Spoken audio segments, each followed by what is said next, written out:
Hi dears, ഇന്ന് നമുക്ക് 5ാം ക്ലാസ്സിലെ ഓണപരീക്ഷയ്ക്ക് ഏതൊക്കെ പാഠങ്ങളാണ് ഓരോ വിഷയങ്ങളിലുള്ളത്, ഏതൊക്കെയാണ് നിങ്ങൾക്ക് ഓണപരീക്ഷയ്ക്ക് പഠിക്കേണ്ട പാഠങ്ങൾ എന്നുള്ള വീഡിയോ ആണ് കേട്ടോ നമ്മൾ ചെയ്യുന്നത്. ആദ്യം നമുക്ക് കേരള പാഠാവലി നോക്കാം. അതായത് മലയാളം ഫസ്റ്റിൽ ആദ്യത്തെ യൂണിറ്റായ ഇത്തിരി പൂവേ കുരുന്നു പൂവേ എന്ന യൂണിറ്റ് മുഴുവൻ പാഠങ്ങളുണ്ട്. അതിൽ നമ്മൾ 3 പാഠങ്ങളാണ് പഠിച്ചത്. മണ്ണിൻ്റെ കിനാവുകൾ, കാട്ടിലെ മഴ, ഡേസി ചെടി. ഈ 3 പാഠങ്ങളും തീർച്ചയായിട്ടും പഠിച്ചു പോകണം. പിന്നെ അതുപോലെ രണ്ടാമത്തെ യൂണിറ്റ് ഒപ്പം ചിരിക്കാം ഓർത്ത് ചിരിക്കാം എന്നതിലെ 3 പാഠങ്ങളും പഠിക്കണം. വായുവില്ലാത്ത ലോകം, കടങ്കഥ, നീർനാഗം. ഈ 3 പാഠങ്ങളാണ് നമ്മൾ ആ രണ്ടാമത്തെ യൂണിറ്റിൽ പഠിച്ചത്. ഈ 3 പാഠങ്ങളും നിങ്ങൾക്ക് പരീക്ഷയ്ക്ക് പ്രതീക്ഷിക്കാവുന്നതാണ്. അപ്പോൾ ഇങ്ങനെ ടോട്ടലായിട്ട് 6 പാഠങ്ങളാണ് മലയാളത്തിൽ ഓണപരീക്ഷയ്ക്കുള്ളത്. ഈ 6 പാഠങ്ങളും നമ്മൾ വീഡിയോ അപ്ലോഡ് ചെയ്തിട്ടുണ്ട്. കാണാത്ത കൂട്ടുകാർ STD 5 മലയാളം എന്നുള്ള പ്ലേലിസ്റ്റിൽ നോക്കി കണ്ടു നോക്കുക. ഇനി അടുത്തത് അടിസ്ഥാന പാഠാവലി, അതായത് മലയാളം സെക്കൻഡിൽ നിങ്ങൾക്ക് ആദ്യത്തെ ഒരു യൂണിറ്റിലുള്ള പാഠങ്ങൾ മാത്രമേ ഉള്ളൂ. അതായത് ടോമോയിലെ കായികമേള, കാട്ടിലെ കളികൾ, പന്ത് കളിക്കാനൊരു പെൺകുട്ടി. ഈ 3 പാഠങ്ങളാണ് ആദ്യത്തെ യൂണിറ്റിലുള്ളത്. ആദ്യത്തെ യൂണിറ്റിൻ്റെ പേര് കളിയല്ല കളി എന്നായിരുന്നു. ഈ 3 പാഠങ്ങളാണ് നിങ്ങൾക്ക് പരീക്ഷയ്ക്ക് ഉണ്ടാവുക. ഈ 3 പാഠങ്ങളും പഠിച്ചു പോവുക. അടുത്തതായിട്ട് ഇംഗ്ലീഷിൽ നിങ്ങൾക്ക് ഉള്ളത് 2 യൂണിറ്റുകളാണ്. ഒന്നാമത്തെ unit the warmth of love. അതിൽ നമ്മൾ പഠിച്ചത് 3 പാഠങ്ങളായിരുന്നു. ദ കിസ്സിങ് ഹാൻഡ്, അതുപോലെ എ ഫ്രണ്ട്, ദ ഡോട്ട്. ഈ 3 പാഠങ്ങളും അതുപോലെ അതിലുള്ള ആക്ടിവിറ്റീസും നമ്മൾ ചെയ്തിട്ടില്ലേ, ആക്ടിവിറ്റീസും കാര്യങ്ങളെല്ലാം നിങ്ങൾ നോക്കി പോവുക. ഇനി രണ്ടാമത്തേത് ദ വിങ്സ് ഓഫ് ഡ്രീംസ് എന്നുള്ള യൂണിറ്റ് ആയിരുന്നു.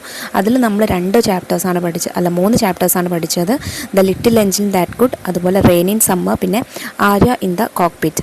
അപ്പോൾ ഈ 3 ചാപ്റ്റേഴ്സും പഠിക്കുക. ഇതിൽ ആര്യ ഇൻ ദ കോക്പിറ്റ് ഒരു പക്ഷേ ചിലപ്പോൾ നമ്മളുടെ ഈ ഫസ്റ്റ് ടേമിന് ഉണ്ടാവാൻ സാധ്യതയില്ല. എങ്കിലും അത് സ്കൂളിൽ എടുത്തിട്ടുണ്ടെങ്കിൽ തീർച്ചയായിട്ടും അതും പഠിച്ചു പോവുക. ഈ 3 ചാപ്റ്റേഴ്സിൽ നമ്മൾ ചെയ്തിട്ടുള്ള ഗ്രാമർ ആക്ടിവിറ്റീസ് പ്രത്യേകം ശ്രദ്ധിക്കുക. അത് ചോദ്യമായിട്ട് വരാം. അടുത്തതായിട്ട് അടിസ്ഥാന ശാസ്ത്രം, ബേസിക് സയൻസിലുള്ള പാഠങ്ങൾ നോക്കാം. ആദ്യത്തെ യൂണിറ്റ് ഒറ്റയൊല്ലൊരു ജീവിയും, ദ ചെയിൻ ഓഫ് ലൈഫ് എന്നുള്ള യൂണിറ്റ് ഉണ്ടാവും.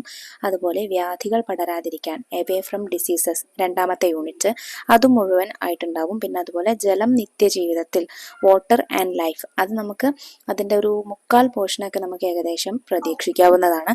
പക്ഷേ നമ്മളുടെ സ്കൂളിൽ മുഴുവൻ ചാപ്റ്റർ എടുത്തിട്ടുണ്ടെങ്കിൽ തീർച്ചയായിട്ടും എന്ത് ചെയ്യുക, മുഴുവനും പഠിച്ചു പോവുക. അടുത്തത് സാമൂഹ്യ ശാസ്ത്രം, സോഷ്യൽ സയൻസിലെ ഉണ്ടാകുന്ന യൂണിറ്റ്സ് നോക്കാം. ആദ്യത്തെ യൂണിറ്റ് പീലിയുടെ ഗ്രാമം, പീലീസ് വില്ലേജ് എന്നുള്ള യൂണിറ്റ് ഉണ്ടാവും. അതുപോലെ രണ്ടാമത്തെ യൂണിറ്റ് ഭക്ഷണവും മനുഷ്യരും, ഫുഡ് ആൻഡ് ഹ്യൂമൻ എന്നുള്ള യൂണിറ്റ് ഉണ്ടാവും. അതുപോലെ മൂന്നാമത്തെ യൂണിറ്റ് തൊഴിൽ വൈവിധ്യങ്ങൾ, ഡൈവേഴ്സ് എംപ്ലോയ്മെൻറ്റ്സ് എന്നുള്ള യൂണിറ്റിൽ നിന്നുള്ള ചോദ്യങ്ങൾ പ്രതീക്ഷിക്കാം. പിന്നെ വസ്ത്രത്തിൻ്റെ നാൾവഴികൾ, 4ാമത്തെ unit clothing through the ages. ഈ 4 യൂണിറ്റുകളിലുള്ള ചോദ്യങ്ങളായിരിക്കും നിങ്ങൾക്ക് ഓണപരീക്ഷയ്ക്ക് ഉണ്ടാവുക.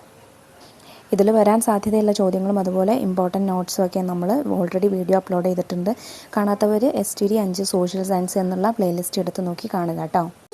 ഇനി മാത്സിൽ ഉള്ളത് 1ാമത്തെ യൂണിറ്റ് വരകളും വട്ടങ്ങളും, ലൈൻസ് ആൻഡ് സർക്കിൾസ് എന്നുള്ള യൂണിറ്റും, അതുപോലെ 2nd യൂണിറ്റ് സംഖ്യാലോകം, നമ്പർ വേൾഡ് എന്നുള്ള യൂണിറ്റും, പിന്നെ 3rd യൂണിറ്റ് ഗുണന രീതികൾ, മൾട്ടിപ്ലിക്കേഷൻ മെത്തേഡ്സ്, പിന്നെ ഹരണ രീതികൾ, ഡിവിഷൻ മെത്തേഡ്സ്. ഈ 4 ചാപ്റ്റേഴ്സ് എന്തായാലും പ്രതീക്ഷിക്കാം.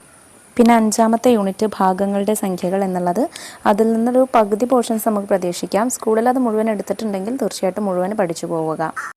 അപ്പോൾ ഈ പാഠങ്ങളെല്ലാം എന്ത് ചെയ്യുക, നല്ലതുപോലെ പഠിച്ചു പോവുക. എല്ലാതും നമ്മളുടെ ചാനലിൽ അപ്ലോഡ് ചെയ്തിട്ടുണ്ട് വീഡിയോസ്. കാണാത്തവർ എന്ത് ചെയ്യുക, STD 5 2024 എന്നുള്ള പ്ലേലിസ്റ്റ് എടുത്ത് അതിൽ നോക്കിയിട്ട് വീഡിയോസ് എല്ലാം കാണുക. നല്ലതുപോലെ പഠിക്കാം കേട്ടോ.